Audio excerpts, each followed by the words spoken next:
કેમ નિમાણા થઈને બેઠા? હવે તમારે વળી શું ચિંતા છે? ચિંતા તો હોય જ તે ને. હવે વળી હેની ચિંતા?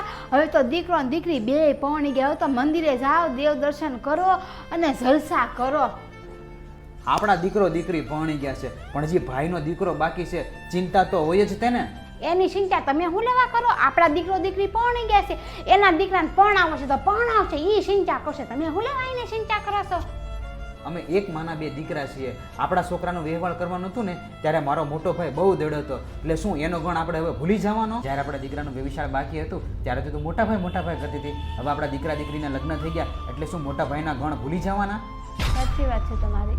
જ્યારે આપણે જરૂર હતી ને ત્યારે મારો મોટો ભાઈ આપણા ઘરે આવીને ઊભો રહેતો. અત્યારે એને જરૂર છે તો આપણી ફરજ છે આપણે એના ઘરે જઈને ઊભું રહેવાની. બોલને, સાચી વાત છે ને મારી?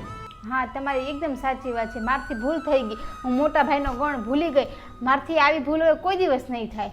અમે બંને ભાઈઓ રહીએ છીએ જુદા, પણ અમારા મન જુદા નથી. જો ભાઈ ભાઈના કામમાં ન આવે ને તો એ ભાઈ ભાઈવાળા ન કહેવાય. એ વાત તમારી હાશી હો.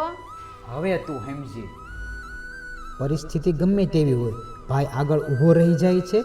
મોટો ભાઈ આપણો પહેલો દોસ્ત અને બીજો પિતા બની જાય છે. વિડીયો ગમે તો લાઈક જરૂર કરજો. અમારા આવા નવા વિડીયો જોવા માટે અમારી ચેનલને સબસ્ક્રાઈબ કરો.